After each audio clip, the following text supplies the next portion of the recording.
Hello everyone, welcome to break time classes. इस video में हम लेखपाल के एग्ज़ाम के लिए 21 मई के एग्ज़ाम के लिए जो बूस्टर सीरीज़ कर रहे हैं उसका ये वीडियो है। और इसमें कुछ चीज़ें यूपी स्पेशल की कवर की गई हैं, क्योंकि यूपी स्पेशल से ज़्यादा क्वेश्चन होने वाले हैं, इन्वायरमेंट से होने वाले हैं। तो बाकी के भी वीडियोज़ देख लीजिएगा, प्लेलिस्ट बना दी गई है, डिस्क्रिप्शन में आपको लिंक मिल जाएगा, वहाँ से जाके देख सकते हैं। और जितने भी नोट्स कराए जा रहे हैं वो लेखपाल और पीसीएस का जो कंबाइंड पेड ग्रुप है उसमें मिल जाएगा। और उसी में सभी handwritten notes, current affair या क्विज वगैरह जो भी चीज़ें हैं सब आपको वहीं पर मिलेंगी। और ये दिसंबर तक चलेगा, पीसीएस के प्री एग्ज़ाम तक चलेगा। फीस वही 500 ही रहेगी। और ये नंबर जो दिया है 6754123444, इस पर व्हाट्सएप करके आप ग्रुप की डिटेल ले सकते हैं, उसको प्रॉपर्ली पढ़कर ज्वाइन कर सकते हैं। चलिए शुरू करेंगे। देखिए पूरा अगर प्लेलिस्ट से पूरी चीज़ें कवर कर लेते हैं आप लेखपाल वाली, तो मैक्सिमम चीज़ें आपको यहाँ से मिल जाएंगी। छोटी छोटी वीडियोस रहेंगे लेकिन बहुत सारी चीज़ें आपको यहाँ से मिलेंगी। अब यूपी स्पेशल में देखिए जौनपुर से बहुत क्वेश्चन आता है। जौनपुर नगर की स्थापना किसने की थी? तो फिरोज शाह तुगलक ने की थी। और 1359 में जौना खां, यानी जिसका नाम था बाद में पड़ा था मोहम्मद बिन तुगलक। मोहम्मद बिन तुगलक जो है फिरोज शाह तुगलक का भाई था, तो अपने भाई की याद में ही जौना खां के नाम पे जौनपुर का नाम पड़ा था। फिरोज शाह तुगलक ने इसकी स्थापना की थी। इसको भारत का सिराज भी कहा जाता है जौनपुर को, ये भी याद रखिएगा। भारत का सिराज किसको कहते हैं? जौनपुर को। और कुछ छोटी छोटी चीज़ें हैं जो धीरे धीरे हर वीडियोज़ में ऐसे कवर करते चलेंगे हम, और इसको देखते जाइएगा। यूपी स्पेशल से मतलब चीज़ें इससे बाहर नहीं होंगी। जो आगे के वीडियोस आते रहेंगे वो सब भी अच्छे से देखिएगा। 1394 में मलिक सरवर ने जौनपुर में सरकी वंश की स्थापना की थी। सरकी वंश का संबंध कहाँ से है? जौनपुर से। मलिक सरवर ने सरकी वंश की स्थापना की थी। सरकी वंश के 6 शासक हुए थे, लेकिन सबसे ज़्यादा इंपॉर्टेंट यहाँ पर पहला और आखिरी होता है। तो पहला जो था वो मलिक सरवर था। सुल्तान की पदवी इसने धारण नहीं की थी। इसके बाद मुबारक शाह हुआ, इसको पहला जौनपुर का स्वतंत्र शासक माना जाता है। फिर इसमें एक इब्राहिम शाह हुआ था जिसको सबसे महान शासक माना जाता है जौनपुर का, और पूरा नाम इनका था इब्राहिम शाह का शमशुद्दीन इब्राहिम शाह। फिर महमूद शाह, मोहम्मद शाह, फिर लास्ट वाले हुसैन शाह सरकी। ये वाला बहुत इंपॉर्टेंट है। सरकी वंश का अंतिम शासक कौन था? हुसैन शाह सरकी। और इसमें जो है स्थापत्य की एक सरकी शैली होती थी। जो सरकी वंश के शासक थे, जौनपुर में एक सरकी शैली चलती थी स्थापत्य की। बहुत सारी बिल्डिंग्स यहाँ पर हैं। और इब्राहिम शाह के समय में ही ये मतलब सरकी शैली का जन्म हुआ था। शिक्षा पर भी इसने विशेष ध्यान दिया था। भारत का सिराज जौनपुर को इसीलिए कहा जाता था क्योंकि ये शिक्षा का बहुत बड़ा केंद्र था। मैथिली कवि एक थे जिनका नाम था विद्यापति। विद्यापति जो है इब्राहिम शाह का संरक्षण उनको प्राप्त था, मतलब इब्राहिम शाह के दरबार में थे विद्यापति। और इनकी रचना है कीर्तिलता। विद्यापति का संबंध जौनपुर से था, मतलब इब्राहिम शाह के उससे। फिर यहाँ पर क्या क्या चीज़ है? तो इब्राहिम शाह ने यहाँ पर झंझरी मस्जिद का निर्माण कराया है। जो भी यूपी में स्थान है उसके बारे में जो पॉपुलर प्लेसेस हैं उनसे मतलब जिलों को मैच करने को आ सकता है। तो झंझरी मस्जिद जौनपुर में है। अटाला मस्जिद है यहाँ पर। अटाला मस्जिद को पूर्ण कराया था इब्राहिम शाह ने। इसके अलावा ये भी पूछा जाता है कि अटाला मस्जिद का निर्माण किस शासक के काल में हुआ था? सरकी वंश के काल में, ऐसे क्वेश्चन आता है। लाल दरवाज़ा भी यहाँ पर है। लाल दरवाज़ा जौनपुर में स्थित है। महमूद शाह ने इसका निर्माण कराया था। अपने पुत्र भीखन यानी मोहम्मद शाह के नाम से इसने सिक्के भी चलाए थे। महमूद शाह इसी का मतलब पुत्र था भीखन, और इसी भीखन का नाम बाद में मोहम्मद शाह पड़ा था। बस इतना याद रखना है कि लाल दरवाज़ा का निर्माण सरकी शासनकाल में हुआ था। महमूद शाह ने करवाया था, महमूद शाह सरकी ने। फिर जो है 1479 में हुसैन शाह के समय बहलोल लोदी ने जौनपुर पर अधिकार प्राप्त कर लिया था। मतलब अंतिम शासक यही था, हुसैन शाह सरकी। 1479 में बहलोल लोदी ने, लोदी वंश के शासक बहलोल लोदी ने, 3 शासक हुए थे उसमें बीच वाला बहलोल लोदी ने जो है जौनपुर पर अधिकार प्राप्त कर लिया था।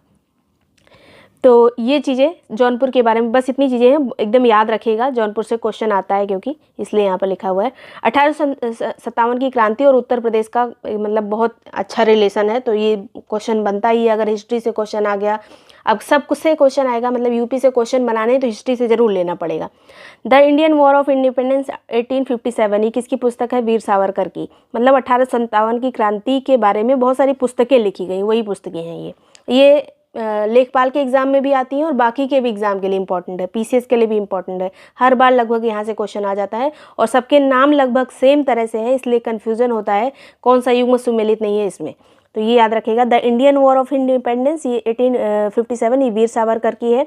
असबाब बगावत हिंद, ये भी 1857 की क्रांति पर लिखी गई पुस्तक है, सर सैयद अहमद खान के द्वारा। फिर रिवेलियन 1857, ये पीसी जोशी ने लिखी थी। The sepoy mutiny and the revolt of 1857, ये आरसी मजूमदार की पुस्तक है। फिर केवल 1857 अगर रहे तो वो एसएन सेन की पुस्तक है। तो ये इतनी ही पुस्तकें हैं जो 1857 की क्रांति के बारे में इम्पोर्टेंट है। नेक्स्ट यहाँ पर 1857 की क्रांति क्यों हुई थी? तत्कालिक कारण वही एनफील्ड राइफल कारतूस का पर गाय और सूअर की जो चर्बी लगी थी, इसके कारण जो है सिपाहियों के द्वारा विरोध किया गया था। इसके अलावा उस समय गवर्नर पूछा जाता है तो कैनिंग था उस समय, और 34वीं रेजिमेंट यानी जो बैरकपुर कलकत्ता वाली रेजिमेंट थी, वहाँ पे मंगल पांडे ने लेफ्टिनेंट हेनरी को गोली मारी थी। तो यहाँ पे कितनी तारीख को गोली मारी थी ये पूछा जाता है, तो 29 मार्च को। मंगल पांडे किस रेजिमेंट में थे? तो 34वीं रेजिमेंट में थे, बैरकपुर कलकत्ता में। वहीं पर गोली मारी थी किसको? लेफ्टिनेंट हेनरी को। उसके बाद 29 मार्च को गोली मारी, फिर 8 अप्रैल को मंगल सिंह को फांसी दी गई थी। 8 अप्रैल को, ये डेट कभी कभी मैच करने को आ जाता है या फिर अरेंज करने को आ जाता है इस तरह से। फिर जो है मेरठ, ये अगर लेखपाल के एग्जाम में देखेंगे तो सीधे सीधे फैक्ट पूछा जाता है। मेरठ में सेना ने कारतूस छूने से मना कर दिया था, कब? तो 24 अप्रैल को। पहले ये बैरकपुर में थे, बैरकपुर से क्रांति का प्रारंभ हुआ, फिर मेरठ में जो है 24 अप्रैल को यहाँ के भी सिपाहियों ने मना कर दिया, इसीलिए इसको मेरठ क्रांति कहा जाता है। फिर मेरठ क्रांति की शुरुआत हुई 10 मई को, ये इम्पोर्टेंट डेट है। मेरठ क्रांति की शुरुआत कब हुई? 10 मई, मतलब पूरी तरह से जो एक क्रांति की शुरुआत जो 1857 की थी वो 10 मई से ही मानी जाती है। फिर जो है सबसे पहले क्रांतिकारियों का कब्जा कहाँ पर हुआ? दिल्ली में। आगरा से जाके, मेरठ से जाके इन्होंने दिल्ली पर सबसे पहले 11 मई को कब्जा किया था क्रांतिकारियों ने। दिल्ली में क्रांति का नेतृत्व कौन कर रहा था? तो बहादुर शाह सेकंड और बख्त खां। उस टाइम पे जो मुगल शासक था अंतिम वाला, मतलब उस टाइम पे जो लेटर मुगल वाला पीरियड चल रहा था, तो उस टाइम पे बहादुर शाह सेकंड था। बहादुर शाह सेकंड ने नेतृत्व किया, मतलब क्रांतिकारियों की तरफ से, भारत की तरफ से, और बख्त खां था जो कि सेनापति था उस टाइम। विद्रोह दबाने वाला अंग्रेज कौन था दिल्ली में? तो निकलसन था जो कि मारा गया, और हडसन था। निकलसन और हडसन ने दिल्ली में अंग्रेजों की तरफ से नेतृत्व किया था। ये सब पूछा जाता है, यहाँ पे एक साथ दिया गया है जिससे आपको आसानी होगी।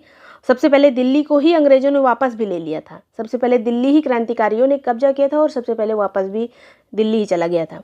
अब यहाँ पर लखनऊ के बारे में, लखनऊ में किसने नेतृत्व किया था? तो बेगम हजरत महल ने, जो बिजरिस खां की माँ थी, और इन्होंने ही नेतृत्व किया था लखनऊ में। और विद्रोह का दमन किसने किया था? तो हेनरी लॉरेंस अंग्रेजों की तरफ से था, और कैंपबेल। हेनरी लॉरेंस और कैंपबेल अंग्रेजों की तरफ से था। हेनरी लॉरेंस की इसमें मृत्यु हो गई थी, ये भी याद रखिएगा। कानपुर में किसने नेतृत्व किया था क्रांतिकारियों की तरफ से? तो नाना साहब और तात्या टोपे ने। यहाँ पे विद्रोह का दमन किसने किया था? तो कैंपबेल ने। कैंपबेल लखनऊ में भी है और कानपुर में भी है। झांसी जो है, झांसी में नेतृत्व करता थी महारानी लक्ष्मीबाई, और यहाँ पर विद्रोह का दमन करता अंग्रेज कौन था? तो ये था ह्यूरोज। अगला यहाँ पर इलाहाबाद में नेतृत्व करता थे लियाकत अली, और यहाँ पर जो अंग्रेज था वो था कर्नल नील। इलाहाबाद और फैजाबाद दोनों में कर्नल नील था यहाँ पे अंग्रेज। फैजाबाद में भारतीयों की तरफ से किसने नेतृत्व किया था? तो मौलवी अहमदुल्ला। कहा जाता है कि सबसे ज़्यादा जो परेशान हुए थे अंग्रेज, मौलवी अहमदुल्ला से परेशान हुए थे फैजाबाद में। कर्नल नील ने यहाँ से नेतृत्व किया था। फिर जो है बरेली की बात करें तो बरेली में जो भारतीयों की तरफ से थे खान बहादुर खां, और अंग्रेज जिसने दमन किया था उसका क्रांति का, वो थे हडसन, वो था हडसन। फिर जो है फतेहपुर में यहाँ पे अजीमुल्ला थे क्रांतिकारियों की तरफ से, और जो अंग्रेज था वो था जनरल रेनल्ड।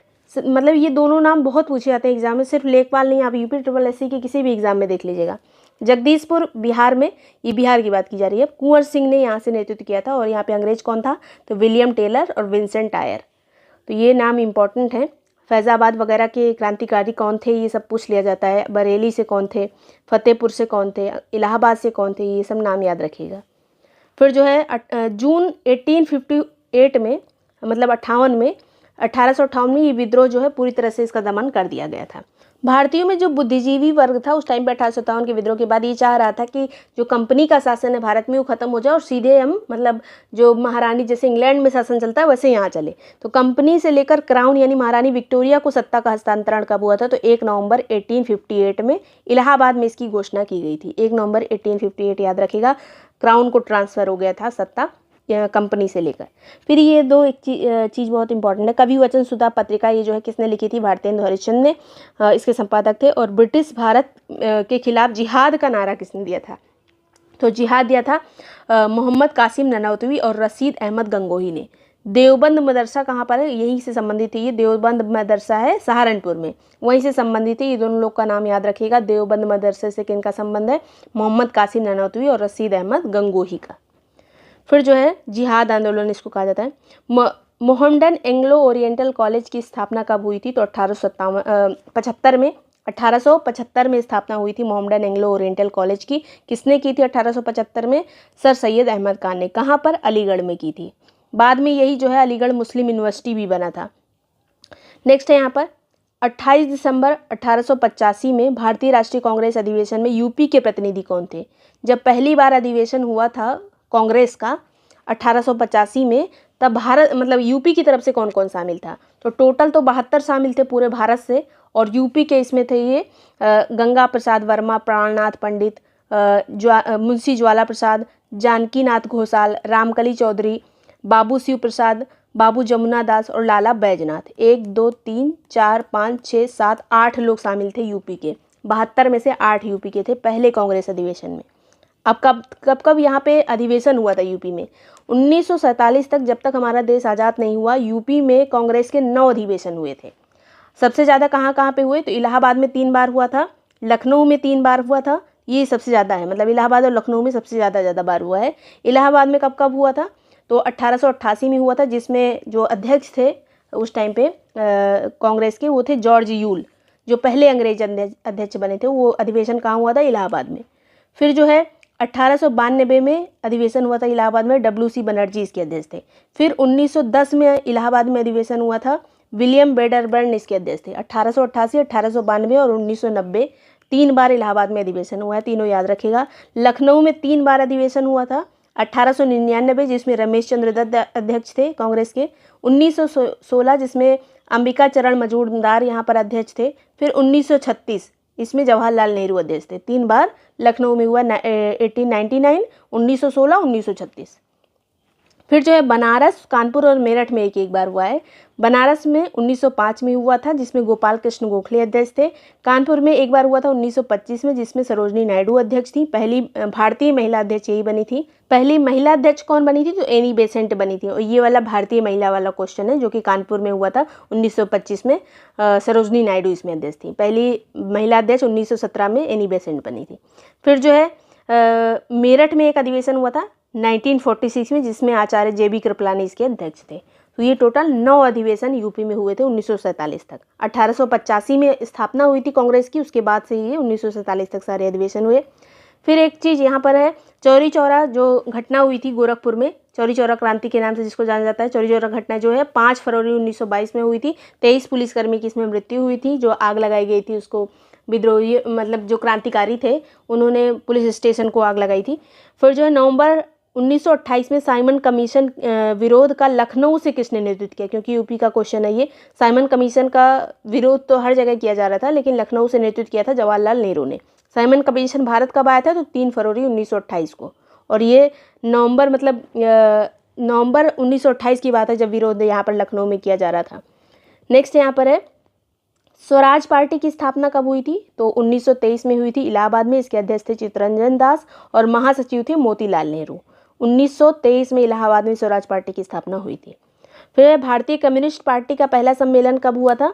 कब हुआ था? तो 1925 में हुआ था। और ये कहाँ पे हुआ था? तो कानपुर में। भारतीय कम्युनिस्ट पार्टी का पहला सम्मेलन 1925। बाबा रामचंद्र ने प्रतापगढ़ में अवध किसान सभा का गठन कब किया था? तो ये किया था 1920 में। अवध किसान सभा का गठन कब किया गया? 1920 में। किसके द्वारा? बाबा रामचंद्र के द्वारा। फिर 1920 से 22 के बीच में किसानों का एक आंदोलन चल रहा था, एका आंदोलन। इसका नेतृत्वकर्ता कौन थे? तो नेतृत्वकर्ता थे मदारी पासी। और ये एका आंदोलन किस एरिया में चला? ये फेवरेट क्वेश्चन है हर आयोग का। तो ये चला था यहाँ पर सीतापुर, लखनऊ, हरदोई, उन्नाव, फतेहपुर, फर्रुखाबाद, ये वाली जो बेल्ट है इसी में चला था। मतलब सीतापुर से लेकर इधर हरदोई, उन्नाव, लखनऊ के आसपास वाले जो एरिया हैं उसमें चला था ये। फिर नेतृत्वकर्ता कौन थे? मदारी पासी। हिंदुस्तान रिपब्लिकन एसोसिएशन की स्थापना कब हुई थी? तो 1924 में कानपुर में। सचिंद्र सान्याल, चंद्रशेखर आज़ाद और राम प्रसाद बिस्मिल इसमें शामिल थे। मेन इसमें सचिंद्र सान्याल थे, उन्होंने ही हिंदुस्तान रिपब्लिकन एसोसिएशन की स्थापना की थी 1924 कानपुर। फिर जो है काकोरी ट्रेन एक्शन, इन्हीं के द्वारा, ये जो हिंदुस्तान रिपब्लिकन एसोसिएशन थी इसमें जो सदस्य थे उन्हीं लोगों के द्वारा काकोरी ट्रेन एक्शन प्लान किया गया था। 9 अगस्त 1925 को ये हुआ था। 9 अगस्त 1925। फांसी इसमें किसको किसको दी गई थी? तो राम प्रसाद बिस्मिल को, गोरखपुर में। ये मैच करने को आता है। अशफाक उल्ला खां को फैज़ाबाद में, राजेंद्र लाहिड़ी को गोंडा में, रोशन सिंह को नैनी में। और इनके खिलाफ मुकदमा जो लड़ा गया था, मतलब इनके जो सपोर्ट में थे, इनकी पैरवी किसने की थी, जो वकील थे उनका नाम था चंद्रभानु गुप्ता। इनके ही नेतृत्व में इन लोगों का मतलब मुकदमा लड़ा गया था। चंद्रभानु गुप्ता, ये नाम याद रखिएगा कहाँ कहाँ किसको फांसी दी गई है।